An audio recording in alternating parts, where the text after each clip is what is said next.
This fan base is amazing. The city of Cincinnati is amazing, and I wouldn't want to be anywhere else.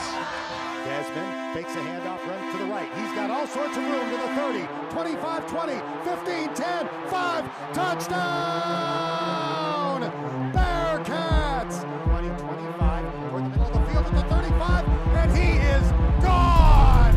Trey Tucker will take it 98 yards to the house. A nip at night knockout as the Bearcats send a message to the college football world.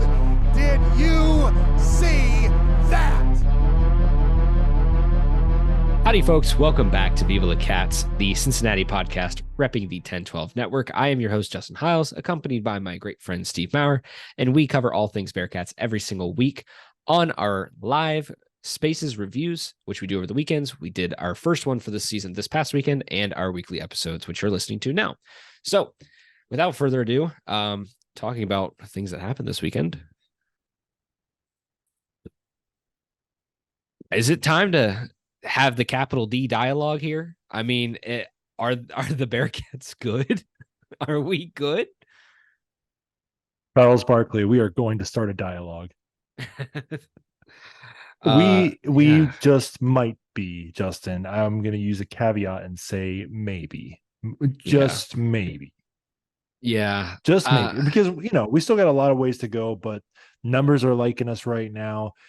You got to feel good about how the Bearcats played on Saturday night. And if you want our instant reaction to that, like Justin said, you can listen to our Spaces pod that we released on Sunday, did it on Saturday. We'd love to see you there in the chat live Saturdays after games. I don't know, Justin. I feel like we can say that it's possible. You might not have said that before the season that it was possible, but now just creak that door open just a little bit. Yeah. Sorry for the audio there. It's possible now. And I don't think we could have said that before the season. So shout out to the players, coaching staff, Coach Satterfield, everybody who got this team ready. Starting 2-0. They look prepared. They look sharp on Saturday. I mean, now the door is open. Yeah. Just a little bit.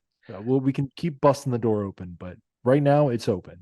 Yeah. I mean, we talked this past week with the Loyal Sons, did a little cross collab episode with them. And it seems like they've said that Pitt beat themselves. And maybe this is why, if they're right or if they're wrong, which you guys can have that decision. It's up to you. We're obviously going to be debating that as well, but I don't know. I mean, I see the light in their argument, but at the same time, I think Cincinnati's defense just did a fantastic job of stuffing Pitt. I mean, and there's definitely some arguments there with Phil just did not look good at all on Saturday. I mean, try as you might to reason with that. 10 of 32, it doesn't matter what way you look at it. That is a poor performance. And ultimately, when it comes down to it, was that the difference maker in the game? 27-21 game, it was definitely close. But I would still argue that the Bearcats did a fantastic job of pressuring the passing game, did a fantastic job of breaking up passes. Shout out Justin Harris, had 4 pass breakups in that game. Of course, there's some other little ticky-tack stuff that had happened, but that's what's going to happen when you're playing hard and you're breaking up some passes. So, I mean, I think that the Bearcats did a good job shutting that down. I want to even say that it should have been 9 of 32 because there was that one moon ball in the first or second quarter. I think that thing, I like this from Mike Golick Jr. over the weekend. He was commenting on the Alabama-Texas game. He's like, I think that might have high-fived God with how high that one went. It looked like a Phil punt. Jurkovec. Like that one, it literally did. And then somehow a Pitt receiver, just of course, right there, looked like he was catching it like that. He just did not look good. He did not like the fans booing him on Saturday. The Loyal Sons guys, they can say what they want, but I think, it's pretty hard to respond to us taking them 3 and out on the first drive and then us scoring on 4 plays to start the game. That's a punch you in the mouth scenario right there. Yep. And the Bearcats took it to them. It was 20-7 at halftime. And I do think maybe there's some things that can be cleaned up about the second half. Maybe you just keep the foot on the gas. They forced a turnover right away to start the second half.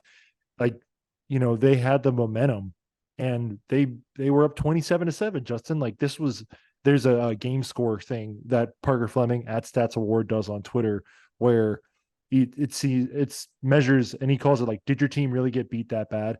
And it had UC on the same level as Florida State beating Southern Miss. And I think Florida State won by 60. Like that's how big like the margin. Yeah. And it had us at the same level as that North Carolina App State game. That game was a little bit closer. Yeah. But man, like, I mean, say what you want. Maybe it turns out Pitt's not a very good team and we're just all riding high, basically off of a 2021 Indiana situation. Yep. But for right now, we'll see what West Virginia does against them, because I don't really think that highly of West Virginia right now. If West Virginia beats them, then maybe we'll have to just pull back on the considerations. But right now, all the numbers are loving UC. It's a good time to be a Bearcat fan. Let me throw this one out there because you mentioned West Virginia. And I'm curious in a quick answer between Pitt and West Virginia in that game. Obviously, we're not going to really root for either team. I think as a Big 12 homer, we're going to root for West Virginia. But are you rooting for Pitt in that game to smack the shit out of West Virginia? Or are you going to be rooting for West Virginia so we can come down later in the season and maybe look at having a stronger resume when we play them? I mean, who do you think we get the benefit out of more? Personally, I would think it would be Pitt, but probably Pitt. Not to lead the witness, they have the stronger. Well, and we already kind of thought that West Virginia was not going to be very good. We thought that Pitt might be better. So if both of them turn out to be bad, then that would not be good for your Cincinnati Bearcats. But I think if Pitt walks in there motivated, somehow maybe they're in like a look ahead spot to next week after last week, maybe Dracovic lights them up, goes like 40 of 40.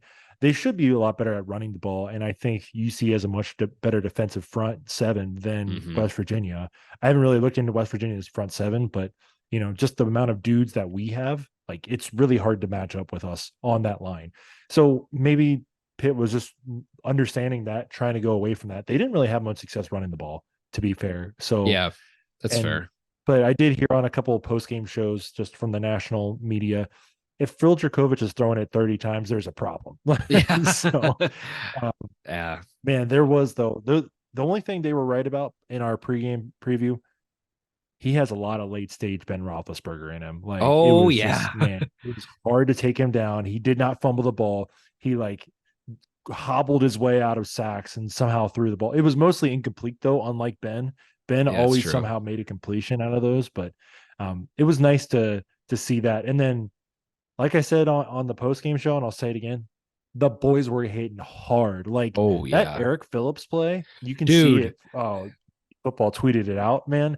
He looked like he was in WWE just body slamming him. Like that was awesome.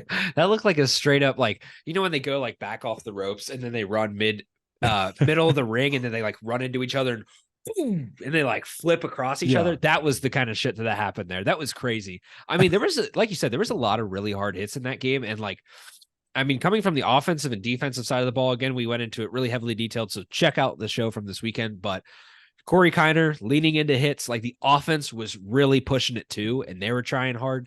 And so I think from both sides of the ball, we're just seeing a much more aggressive Bearcats than we've been used to seeing on both sides of the ball. Of course, defensively, the Bearcats have been pretty well set, but I mean, they just looked aggressive, and that's something that I really like to see. Again, Satterfield went for like a 4th and 1 really late in the game too. And that one, you can understand the reasoning, but that's a ballsy play because you give the ball back to Pitt there, you're screwed if they score. And so, I mean, it's one of those situations where I think it worked out for us, but I'd be interested to see how some of that play calling goes again in some more tighter, some more tight games coming down the line, like maybe like an Oklahoma game, hoping that that's a tight and close game and in the Bearcats' favor too. But I mean, those kind of games are going to make the difference. And ultimately, the Bearcats only scored 7 points in the second half, but they managed to close it out. I mean, and that I think comes down to really great defense and, just kind of killing some clock. And ultimately that's going to win you games at the end of the day. I mean, you might not be able to score all the time. It might not just be there. You might lose your momentum. There might be some flags that are going to get pulled like we saw in this game.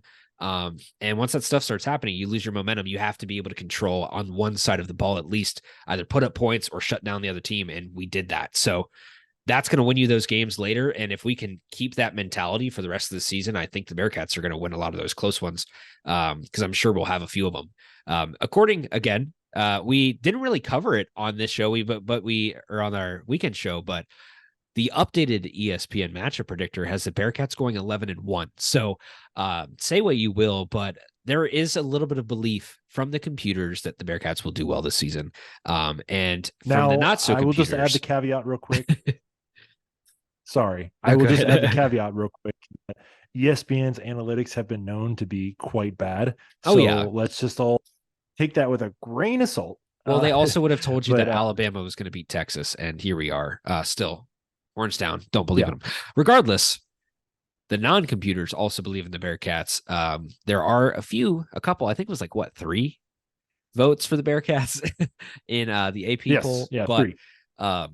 Not much. But win over Miami. Couple, pieces start to shift in that chessboard, and I think the Bearcats, if you can manage to pull off Oklahoma, you're sliding up real quick. But you got to take care of business with Miami first. So, speaking of Miami, Bearcats 14-point favorites, 90.7 win projection for that game. And I think from pretty much every other outlet, it should be maybe not a blowout, but it's going to be in the Bearcats' favor for sure.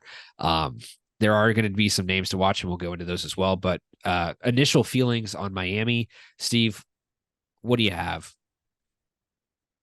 Does Miami care about this rivalry anymore, Justin? That's what I have. So they, I don't know if you've noticed this, but in the MAC, recently they've been treating these non-conference games, all of the conference members, I mean, not just like Miami. I swear all of them, maybe except for Toledo. Toledo gave Illinois a pretty good game. They played their starters. Most of these schools are not playing their starters in these non-conference games, and it's weird. Yeah. They're all really focused on trying to win the MAC, and they're treating these non-conference games like their preseason. Like Miami was not, I think it was in 21, they didn't start Gabbert because of, Oh yeah, I don't remember. It was something else. I think they just knew they were going to get killed, and they just put out somebody else. And there's no indication of that happening this week, but I think that's more disrespectful, honestly, Justin, to just treat this as like a non-conference game. And, we're going to beat your ass anyway. I understand that. But like, you got to at least give your best players the chance to play. And again, no indication of that this week, unless something crazy happens again. Then they're just throwing up the white flag. And Chuck Martin, you lose your respect for me again.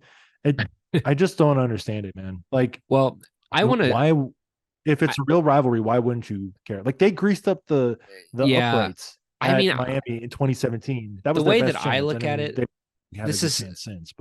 This rivalry is just at a point in time where, like you said, I mean, we beat them over and over and over again. And so I feel like they've gotten to the point of, sadly enough, just hopelessness for this rivalry. And Miami fans, again, they don't care about it anyways. But when it comes to the team too, like you said, I mean, if they're treating this like a non-conference game, if they're treating it like just like, all right, pencil that one in, we'll go to the conference because the MAC, they can actually beat up on each other. I don't see why they wouldn't find value in this and like really trying to keep this rivalry going and trying to win this game, because can you imagine what that does for Miami? Like long term? Well, I mean, if we get give to them the point, credit. Yeah, I mean, if we get seriously, if they go run the table in the MAC, if they were to go like 8-0 in the MAC, 9-0 in the MAC, whatever, however many games they're going to have in the MAC, if they clear their schedule, win their conference championship, and they beat the Bearcats in the season, generally with the Bearcats being the way that they have, being a 9-10 win team over the past handful of years, if they have that on their resume in an expanded college football playoff, there might be a conversation. I doubt it, but it gives them a chance versus if you don't have this game in your schedule. If you go play another FCS team that you could beat up, it doesn't matter. But if you beat a team that's in the Power 5 now, if you beat a team that is considered to be one of the top like 30, 40 teams perennially every single year, annually. What's that? Annually, perennial. I don't remember. If they're in there every single year, that holds a lot of value for Miami, but they don't play it like it's a rivalry anymore. They don't play it like they ever care about it. I agree. I mean, I think that's, and they should, because Well, Justin, like you remember last year, they were up, I think 17-7, maybe 10-0 Yeah. early. Like I Wow. know maybe it was a UC turnover or something. That was a rough start. They've given us some fits weirdly in these games, even when like we were supposed to be a lot better than them. The 2013 game comes to mind when we only won 14-0. I think the only time we've really like blown the doors off them in the past 10 years was that 21 game, first game Right. of the season.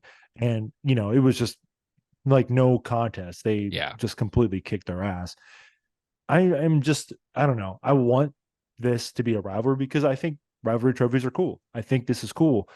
But if Miami's not going to care about the game, what's the difference between just them and another MAC team? And I Yep. also would argue, Justin, that, I think road games between these teams are good. I do kind of like having the ability to go up to Oxford because it's mostly Bearcat fans that go up there anyway. Right. So I do think like I don't want this to end, but if they're not going to take it seriously, should we take it seriously? That's my only point. That's my thought on it. Yeah, no, and I definitely agree with that too. I mean, we're getting to the point where Bearcats are going to have to start. We're going to have to add like half of their column of red, just turn it into black and start painting over their side because I mean that's what we're getting to. I mean, they got to do Did you see something. we restickered it last year? We Yeah, no, restickered I it did because see it was that. getting too close to the edge, and Yeah, then they've repainted, restickered, and Sherry had to write on it again. So shout out yeah, to Sherry. Hopefully, we're yeah. going to do it again this year. Regardless, Miami, they're going to have some people that they're going to throw out there, and we're going to see if they actually put up a contest. It looks like they have a couple decent players. There's one that looks really good. I'll let you go into these specifically, but the first one off the top, I'll mention of Brett Gabbert. That's going to be, it's the same name at QB. That just if one works, we're going to put in another. Looks decent so far. We'll see how this all pans out. Maybe he can do a little bit better job of giving the Bearcats some hell, but we'll see. I do appreciate this strategy, Justin, of actually going out and recruiting a quarterback instead of just pulling the best GCL quarter because they had Gus Ragland starting for Mhm. at least 5.5 years there at Miami, and I was like, I've been watching way too much Gus Ragland in my life because I think he graduated like either a year before me or the same year as me in high school. So like for 9 straight years, I think I watched Gus Ragland play against my team, and I'm like, enough, I'm done. Yeah. So having a real quarterback, that's a good start. And then they just got a transfer from Southeast Louisiana, Gage Larvinen, speedy guy, returns punts, 276 yards and 3 receiving touchdowns. One of them a 70-yarder, one of them a 99-yarder. Now, it was at UMass. UMass is not going to win many games this year. Weirdly enough, they did beat New Mexico State. They did beat on a the road to team. start the year. They Yes, won a game. Larvinen against Miami, Florida. He did have 8 catches, but I think he did not have any touchdowns because Miami did not score a touchdown in that game. So if you're taking that into consideration, I do think that the Bearcats can take care of this game, but it is a rivalry, and Miami has been known to like really come out strong the first couple quarters. So I think you got to bring out that 2021 playbook and just punch them in the mouth early, and they'll wilt. Yeah. I mean, and I think with the bolstering of the offense too, that Scott Satterfield's providing. I mean, if we saw what we saw, the effectiveness that we saw against Pitt, first of all, last week, going into a road environment that's rowdy like that, and well, I guess not super rowdy. They didn't really fill the stadium very well. That's a different story. But going into a road game like Pitt and playing EKU and absolutely blitzing them out the gates. I mean, if we could do that against Miami, like just run it up early and put it in cruise control. Personally, I'd like to see the throttle down the entire time. I really would just love to give it to them. And I mean, I think we're at the point where, before it's like we're searching for, 5-6 wins in our schedule. I guess we're searching for 6 wins in our schedule. Now it's like, do we start looking for some style points? Are we looking for style points in a Miami game? Run the Xavier Henderson run past the defender play like 3 more times, like you did against EKU, and I think we'll be good. Yeah, I think we'll be all right. That's all you need, and we'll see if Miami can keep up. This is going to be an interesting thing for us to look at after this week too, because under the assumption that the Bearcats can take care of business in that game, not have any struggles, and come out of that with, I think we're at what, number 18 now? That'd be number 18 straight or 19 straight. I can't even keep track 17. anymore. 17. Thank It you. would be number 17. So Yeah. again, knock on wood, knock on your bell. Do there apparently, Justin, the series is also tied at Nippert right now. So it would be nice to put that one over on the win side too. Yeah. Turning a new leaf for Nippert Stadium. Overall, like I said, I think that's going to have some interesting implications to see where the Bearcats sit after this weekend. Going into playing Oklahoma again at home at Nippert. That's going to be an awesome environment. That will be like 95% chance that's big noon kickoff. I don't think it's officially confirmed yet, but it's the primetime slot for Fox at noon. So why not? I think it's going to happen. They can't go to Colorado that week. Colorado's on the road. So yeah, they can't go to Colorado that week. And they are passing up on what I think will be the most rowdy and fun environment of the week in the Backyard Brawl this week. So whatever, keep following Colorado around all season. I don't hate it, but I guess give some amount of life to a team that has had none for quite some time. Steve, you got a Bearcat Sports wrap up? Yes, Justin. And we've got new rules for the Bearcat Sports wrap up this do. week. We're putting 1 minute on the clock. So I'm going to go ahead and start the timer right now. 3, 2, 1. Women's golf. The team claimed fourth in the Jennifer Duke Invitational hosted by UC over the weekend at Los Sandoval Country Club. Shout out to senior Paula. I forget your last name. I apologize. We'll take that out for finishing third in the tournament. UC, like I said, finished fourth. Men's golf. Rylan Witherspoon finished T12 for Cincinnati in the Visit Knoxville Collegiate. They will host the Bearcat Invitational next Monday and Tuesday at Coldstream Country Club. Get out there.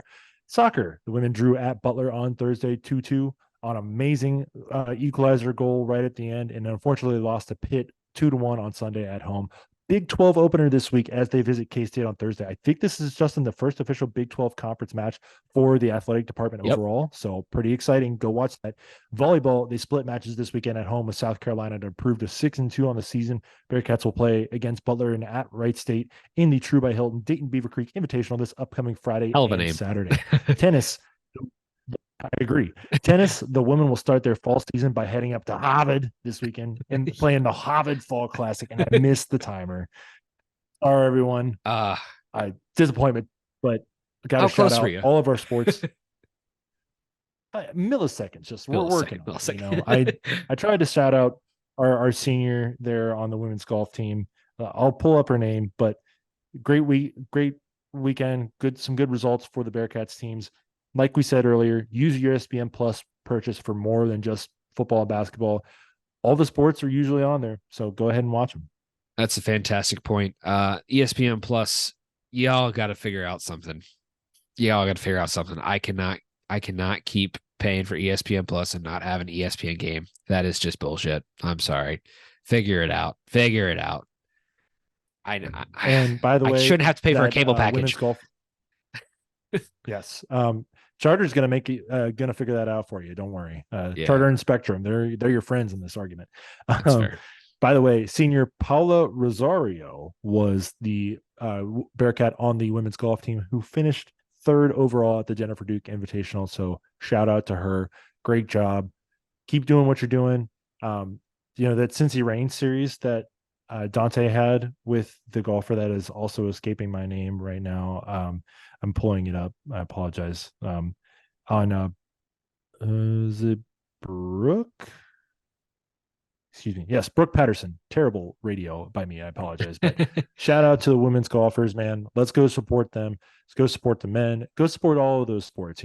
Like we've said on this podcast, Justin, we do talk a lot about the football and basketball teams, but everybody deserves our support. They're all Bearcats, one and the same. They're all student athletes who wear the red and black. So go out there and support them. Let's go. Absolutely. And I'm going to add one more to the end here because I'm just finding this out. Apparently, Bearcats Women's Club Rugby beat Ball State by 82 points, 87-5. So that's deserving of a shout out. That's just an absolute ass beating. Our so women's good job to you. Team has been good, man. They've been good for a while. I remember when we were on campus, they were like good, dude. So look out for that. Shout out to them. Maybe there's some more trouble coming down their lane. I think wraps out just about everything we've got, except for the back half of our show, which will include an interview with the one and the only Ryan Roberts. Ryan Roberts, I'm not even going to give you any details about him. We're just going to go straight into it. Have fun. We're going to give you an ad real quick. Hey there, folks. We want to take a quick break to read this message from our sponsors, Charlie Hustle Clothing Co. They are a vintage-inspired clothing company based out of Kansas City that specializes in collegiate and hometown apparel, and they want you to be the best-dressed fan this season. So be sure to check out their wide selection of officially licensed collegiate apparel and show off your school spirit all season long. With over 30 schools to choose from and all schools in the Big 12, except for Cincinnati, which we're still working on, they've got you covered with all of the collegiate apparel needs. So shop today at www.charliehustle.com, where you can find vintage made fresh. Hey there, folks. We're back with Ryan Roberts. We mentioned this earlier in the show. So in the back half of our show, we've got Ryan here to introduce himself. Tell us all about you, man. Hey, I appreciate you guys having me on. I actually did this probably 15 years ago in my early 20s. Started out covering Northern Kentucky high school football and basketball. And it kind of led to a gig with Rivals covering Xavier basketball, of all things. Being for a year or two, did that for a year or two, and then got into covering basketball nationally for Rivals, doing my own thing, doing hoop mixtapes, all of that. And then back in January, I got an opportunity to cover UC basketball, and have been doing that. And then it kind of snowballed into covering UC football, going to Big 12 Media Days, and now covering the Scott Satterfield era. So yeah, it's been awesome, man. Getting into the Bearcat stuff. I'm a huge UC fan, so it kind of works out. But obviously, as a professional.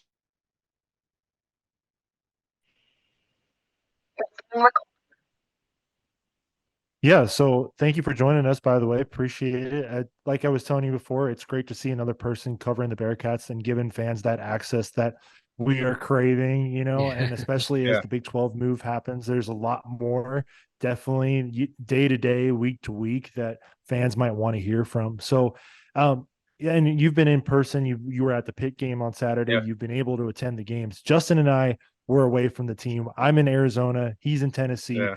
We're not able to go to the games in person right now. So obviously we've been able to watch on TV, see what it's like. 2 impressive games so far. But what in person is really impressing you so far about this football team? It's funny you asked that, because the first thing I said to some of the guys that were around me on Saturday is just how calm, cool, and collective this team is. Pitt, that's a hostile environment. The fans are rowdy. They showed up early, similar to the NIP.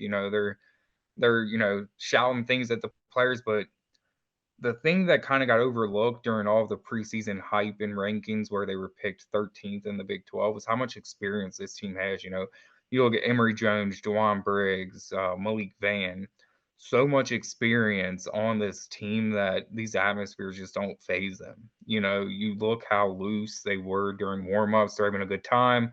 They're going back and forth with fans, but just having a good time with them. And I think that's a reflection of Scott Satterfield. Under Fickle, things were probably a little bit more strict. Less than have a good time.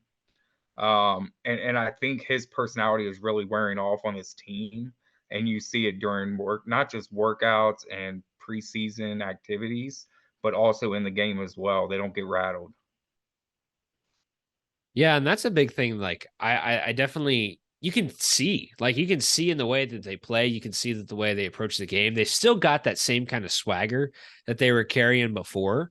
But you make a really good point too. And I think there's a certain element that Scott it's the way he carries himself. I think that you can definitely see that reflection to, the way these guys play. And it definitely feels like there's a bit more,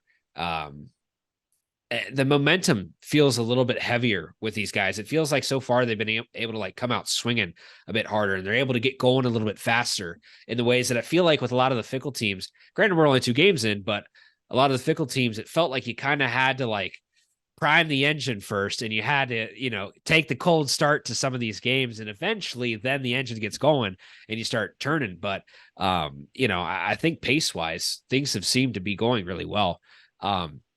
As far as this season going so far, like I mentioned, we're 2-0. I'm sure you were probably like us, maybe really hyped at the beginning, and then maybe came back down to earth a little bit.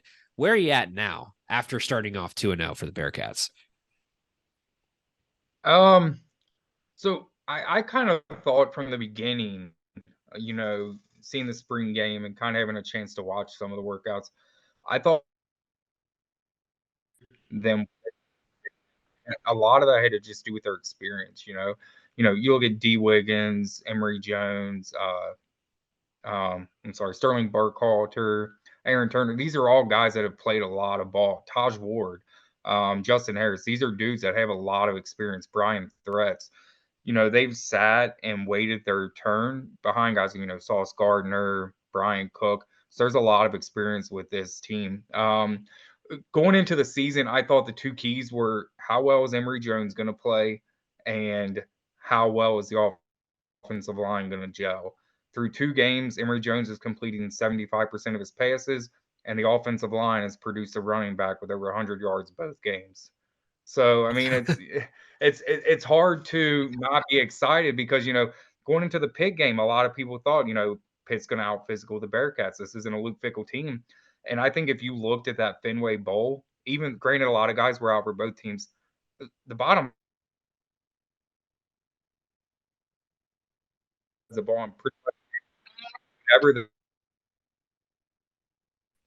So I think that heading into obviously the rivalry week with Miami and looking forward, I think as long as the Bearcats can continue to do what they're doing, they'll be fine. Yeah. Yeah, definitely. And I think that's a great point about the experience as well. Just a lot of things. I listen to a lot of national media podcasts because I like college football, one, and two, just to kind of get the perspective and seeing how people feel about Cincinnati. And I do think that was something that was getting brought up, is that they were a mystery team that you didn't really know what to expect from them. But I think that experience is a great point. And I'm kind of curious what you think about just, Baylor seems to be falling off pretty hard right now. Texas Tech, one of the favorite teams in this league, not on the Bearcats schedule, but starting out 0-2. A couple of the Big 12 teams not really looking as strong. West Virginia, Houston, BYU come to mind. Do you think that some of that experience and some of this good play so far can carry throughout this season, and maybe the Bearcats can overperform some of those preseason expectations? So I did a preseason pod with Mo Ager, and I'm glad you brought that up because that's something him and I discussed, that he wasn't surprised where they were picked because of the unknowns. He was more surprised where they were picked because of the schedule. So, you look at the schedule, they avoid the top 4 teams in the league coming into the preseason rankings. But West Virginia, winnable game. You get Oklahoma this game at home at Nippert. Iowa State, they've kind of been a train wreck since all the stuff happened with their quarterback. That's another winnable game. Homecoming. So at Houston, another, they just lost. Was it Rice that they lost to at home? So there's a lot of uncertainty with this team, but you look at their schedule, there's not a game you look at and you're like, oh, that's a definite loss. So coming into the season, I felt like, even before seeing what they did the first 2 games, I felt like you had probably a 4 or 7 wins. I think a successful season is making a bowl game, but I don't think that's what fans should expect. I think that, like I said, a ceiling of 9 wins, I think that's reasonable, especially getting past this road win over Pitt. Yeah. And I mean, I think when we all looked at the season, that was sort of the measuring stick. Steve had talked about this last week going into that Pitt game, is that this is the bellwether mark for the Bearcats. Is, do you have it or do you not? Are you up to speed with the Power 5 or are you not? Pitt, whether they're on or not this year, you're going to have teams in the Power 5 who are on that year and some who are not. And right now, I mean, so far we've got a little bit of a taste of that in our schedule before we get, hopefully not smacked in the face with Oklahoma to start the season. So, I mean, that's going to be a really tough start to your Big 12 schedule. But at the same time, you get that hardest game out of the way really early, and then you've just got to ride it out, take care of business. And by that point, the Oklahoma game, I think the Pitt game gives you you figure out how your team is going to look for the season. And then by the time that you get to the Oklahoma game, you're going to figure out all the pieces that need to gel. I think you're going to be a little bit more lockstep at that point. The guys are going to really start to figure out that chemistry. And hopefully it's all wheels turn in the same direction for the entire rest of the season.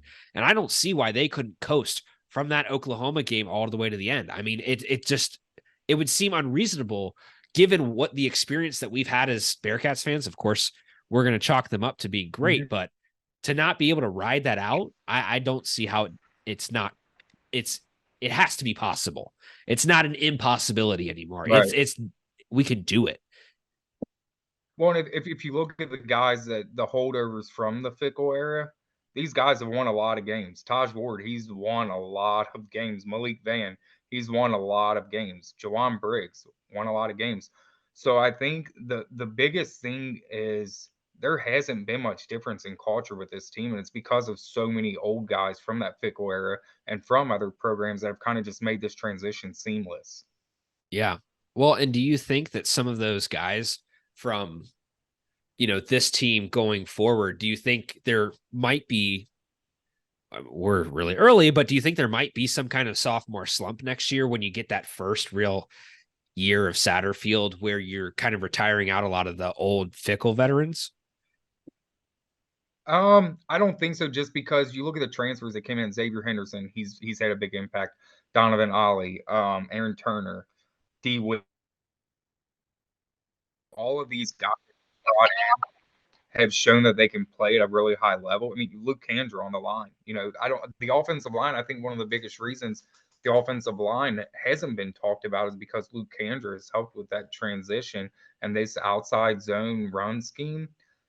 His experience within that system has helped the other guys come along at a much quicker pace than people probably expected. So I think, especially in an era where transfer portal is so prevalent, it's not very hard. Which is why I think that going forward, he's obviously recruiting at a high level at the high school level, and with the transfer portal using that to fill in where you maybe miss on some high level high school guys, I think they'll be fine moving forward because the Cincinnati program sells itself with the success and history. Yeah, definitely. And I'm kind of wondering too, just because we were just shooting it around on Saturday, everybody was feeling good Saturday night after the win, and I kind of just threw it in the discussion. I was like, is this year's team just as good, or if not a little bit better than last year's? Now, I mean, that just opens a whole can of worms. We're two games in. I'm like probably way too high on this year's team so far, but to me, if you look at some of the guys that transferred out, they have not really been as productive or asked to do as much as they would have been, or they had been at Cincinnati. So just some of these guys that they've brought in, I definitely think there is some more talent there. And I don't know, maybe necessarily if the team that Luke Fickle had on the field last year goes into Pitt and wins the game that way, just because, like Justin said, the style of last year's team was to work into the game and then kind of take over the game as it went. The team on Saturday punched them right in the mouth. So I think the biggest difference between last year's team and this year's team, they're way more prepared. And that's not a knock on Fick. Like, Fick won a lot of games when he was here, but you look at the focus and how loose they were in pregame warmups, like you could tell a difference compared to other big games when Luke Fickle was here. But as far as like the difference in talent, you look at the wide receiver room. Last year you had Trey Tucker and wide receiver Xavier Henderson. Xavier Henderson was Florida's leading wide receiver last year. Aaron Turner, another guy that was UConn's leading wide receiver. D. Wiggins, he's a guy that played at Miami, had experience at Louisville. Braden Smith, he had his best off season and he's finally healthy. So I don't, Jim Kelly Jr., one of the voices of the Bearcats, mentioned the same thing. I don't think it's out of the question to think this wide receiver room is better than what they had last year. And that's with all of the attrition they saw in the offseason. The running back room, it's loaded. Corey Kiner, Miles Montgomery, Ethan Wright, Ryan Montgomery. Ryan Montgomery was the starter last year, and he's maybe the third or fourth option this year. You look at the offensive line. I don't think it's crazy to think that the offensive line is better this year. And then the defense with all of their returnees, I mean, that speaks for itself. But I think the most underrated part of that defense is the secondary. You look at Jordan Young, Taj Ward, Brian Threats, and Sammy Anderson. Those are all guys, like I said, that have played a lot of ball, and they've kind of like made this transition seamless with how well they've slotted in on that back end. Yeah, this is you kind of mentioned a point earlier, and I think there are a lot of improvements in this roster. I've been saying that for a while too. Like I really do think that we've had a handful of upgrades here. But I feel like when you look at the way that Fickle's scheme ran and you look at the way Scott Satterfield's scheme runs, I don't know. Maybe it's just we got such a bad taste in our mouth with the way that Fickle left and with the way that last season went. But I really feel like if you put this same team under Luke Fickle's watch, you give him all the same guys and let him run his thing, I might catch some flack for this, but I feel like he goes into Pitt and loses that game. I don't know if he wins that game or it's going to be a dogfight. He wants to play that Big Ten style, like we just saw on Saturday, where they had to come from behind and then they took an L. I mean, it's again, I'm talking out of my ass after one good away game in the Satterfield era, but I think that just speaks to people were excited. Maybe not as excited about this hire as they would have been with other coaches. Obviously, if Dion was at Cincinnati, maybe it would be like just everybody would have been excited. But I think this is a really good win for Satterfield. I think, tell me if I'm wrong, Ryan, but I think this should bring a lot more people who maybe not have been fully 100% in on him, bring them more into the fold. And then if you take care of business against Miami, you're going into the Oklahoma game 3-0. I think that's best case scenario for any Bearcats fan before the season started. Like if I had told someone, okay, this guy's going to come in, not do have as much fanfare, but then do well in the transfer portal, do well in the start of recruiting and start the season 3-0. But I mean, what more can you ask for? Yeah. Well, something I really noticed about Scott Satterfield, he comes off and has this reputation as being, kind of a laid back guy, but he gets after it. The biggest difference between him and Fickle that I've noticed is it's more mental. He's giving them mental challenges. Whereas, if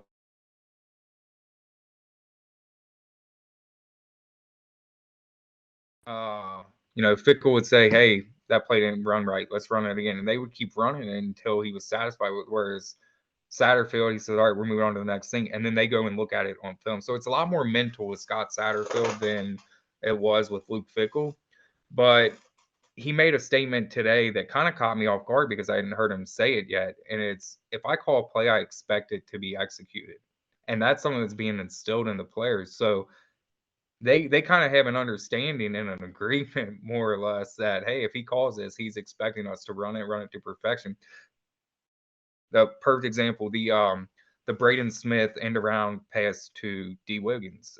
That wasn't something that they were successful with in practice, but he ran it because he had the confidence that they could execute it in a game because the defense might be more aggressive or less aggressive than what they saw in practice. And I think that his confidence in his team is really rubbing off with them with how aggressive they're playing on both sides of the ball. Yeah, it kind of, so just from hearing stories about the Brian Kelly era at UC, I know that's a bad word to bring up among UC guys, but just from what I heard, he kind of kept it really loose at practice. Like he ran the plays, obviously you kind of understood what you were supposed to do. But like, for example, if there was rain during the Brian Kelly era, he was like, oh, we're not practicing in this. This is bullshit, and because they didn't have the indoor practice facility yet. So maybe that's something this team needed and some of those Fickle holdover guys needed was that, just a little breath of fresh air, like you said. Mm-hmm. So I did have one question for you though, because you were at Pitt on Saturday. The Pitt fans in all sports, Pittsburgh fans are known to be friendly towards Cincinnati people. Did you hear anything good, like trash talk or anything from the Pitt fans on Saturday? So this isn't a family podcast, right? No, go ahead. Absolutely not.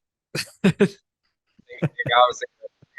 a couple of signs out. My favorite sign I saw was probably "Dicks out for Harambe," and then there was another moment where a girl was, I don't know who it was directed at, but was telling one of the UC players, "You can have this. You can effing get it." And then just a lot of, I think my favorite moment was a Pitt fan was, F you, F you, and Dorian Jones is just blowing. Kind of talking about with, just they're so loose out there, man. I'm telling you, during pregame warmups, even in a hostile environment, they're so loose. Some teams will probably get rattled by that, fans yelling F you and this and that. But Dorian Jones is just blowing them kisses. Miles Montgomery is telling guys that, that are yelling at him, hey, when I score in this touch, I'm going to make sure I come see you. So it's a different vibe, man. We'll see how the rest of the season plays out, but it's a totally different vibe. And I think it's because Scott Satterfield is so loose with this team. And defensively, you go from Tressel to Brian Brown. I don't know this for a fact, but I could see there being some issues between Tressel and some of the defensive players from last year's because he had never played the game. Whereas you bring in a guy like Brian Brown, he's one of them. You know what I mean? Like, he's played the game. He understands it. Walt Stewart, he understands that he's been through the grind of a season. He knows, blood, sweat, and tears what you're going through. And I think Scott Satterfield couldn't have assembled a better staff, especially the guys that to handle the recruiting. Jack Griffith, Cass Simmons. I had a chance to finally meet Cass Simmons on Saturday. Awesome, dude. I'm telling you, like, every recruit I talk to when I'm doing a podcast or a interview, these dudes love that recruiting staff, and a lot of it has to do with how genuine they are. Like, the one common theme with any recruit I talk to is, they don't BS me. This staff does not BS me. They're upfront and honest, but they also show that they really care about me. That's awesome. And like I said, what more could you ask for from Satterfield, from his staff, from these guys? It really seems like he needed a breath of fresh air. Mm-hmm. Probably not the best situation at Louisville. And also, like, the roster at Cincinnati was still at a good place where he felt maybe I can bring in here and make it successful year one. Because, his time at Louisville, he was successful right away. Won ACC Coach of the Year right away, even with that depleted roster that Bobby Petrino left. And I don't think it's that wrong to say that UC's probably got just as good of a roster right now than he ever did at Louisville. And maybe he can even keep building on that and keep growing that. So I think it's just awesome. Again, I'm probably just buying into the hype way too much after one game, but man, it's fun. Like, we're supposed to be having fun. We're supposed to be homers here and prisoners of the moment as well. No one's coming to our show to listen to us like dog on the Bearcats or anything. Right. So Ryan, you do cover basketball as well. So I did have one basketball question. Do you have any insight on the waiver status for Aziz Bendego and Jameel Reynolds? Obviously, NCAA has been taking some fire the last couple of days for the Tez Walker situation at UNC football. So is that something to believe that we don't think they might get their waivers this year? I'll be honest, man. I don't even think Wes Miller knows what's going on with it, just because the NCAA is so unpredictable. I did talk to Chad Dollar a little bit before the Eastern Kentucky game, and he even said, if I knew, honestly, I have no reason not to tell you. And he's like, but we're literally just waiting on the NCAA. They're so unpredictable. We don't know what's going on. He's like, we feel confident with, the situations, but the NCAA is so unpredictable that no one knows. I don't think anyone on the coaching staff, they obviously know the personal situations of the players. Like I said, I think John Cunningham knows, what to expect out of this outcome, and he's got a compliance background. So at this point, it's just kind of up to the NCAA. My biggest hope is they continue to post, like, little nuggets of Aziz and Jameel practicing. If you notice in the social media posts, those are usually the first two pictures they post. So maybe they know something and they're just waiting to release it. But Brenda or any of the guys know what's going on with the NCAA and those waivers. Yeah. I mean, I think it's such an interesting time too, because I don't think, based on where we're at, we're going to be having, I guess we'll have another, 2 years of this, given the COVID timeline. Yep. So it'll be interesting to see how some of these shake out over the next few seasons. But, I don't know. I'm much more a fan of I don't know why a lot of these teams don't just rally together and tell the NCAA to shove it, because like, I mean, who really cares? Like, these guys want to play, they have eligibility. There's nothing that they can do. It says, oh, what are we going to do? Put a ban on your team? Well, everybody just has to band together. That's how boycotts happen. Boycott the NCAA. I'm calling it now. That is what it is. That's a whole different story. But I have one final question for you. So you're covering the Bearcats. You spent a long time as a UC fan, so you have to like Skyline, and if you don't, you're a sinner. So what is your Skyline order?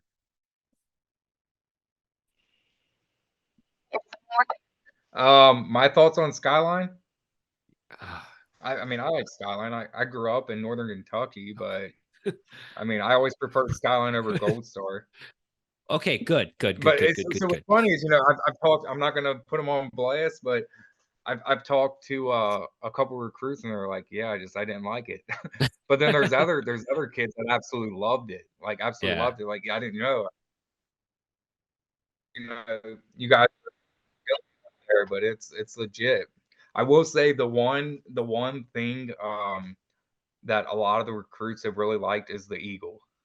So OTR, the Eagle, the chicken place, recruits love it. Everyone I've talked to has been like, that's one of my favorite parts of the visit is the Eagle. And you know, they're obviously taking to a steak dinner and all of that, but the Eagle, the chicken, that's the chicken and the honey, man. They love it. Yeah, that's a great spot. Yeah. So yeah. what's your usual order then when you're a Skyline order or Eagle order? What do you usually get there? I usually get a 3-way and a cheese coney. Okay.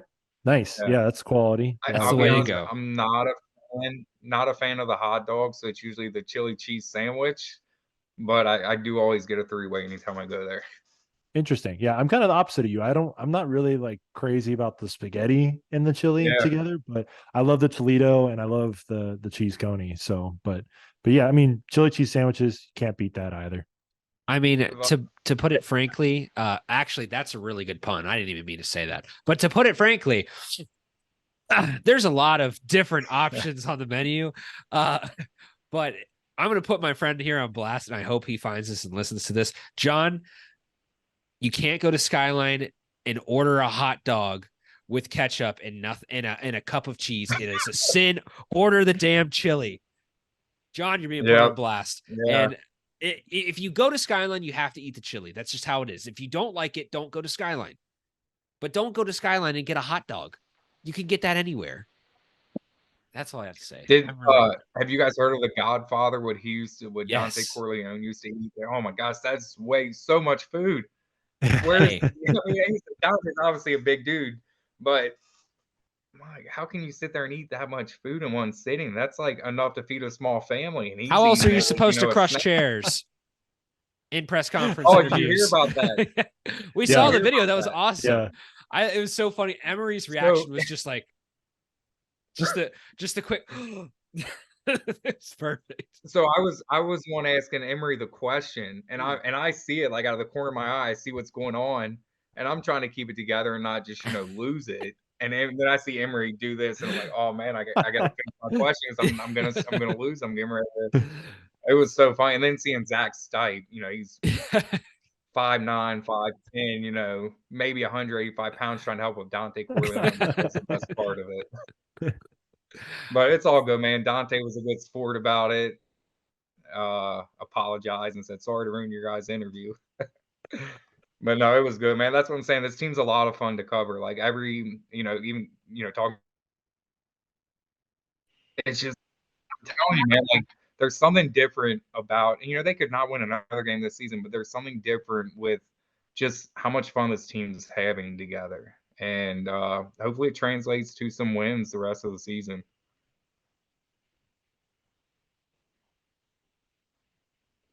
Definitely. Well, Justin, I thought you were going to say something there, but I appreciate you, Ryan, for joining us. Where can people follow you, find your work, and support the show? Yeah. It's from a long time ago, so it's Ryan _KY0203. And then I'm kind of going back and forth with where we're posting ourselves. Currently, you can find it at 48minutesnetwork.com as well as riverfrontu.com. So they do a Bengals podcast, a Reds podcast, and then obviously the Bearcat stuff that we do. So yeah, support the brand. Love it. Yeah. We'll definitely be supporting. Gonna try and send some people your way. So we appreciate it, man. Thanks for coming on and keep up the great work.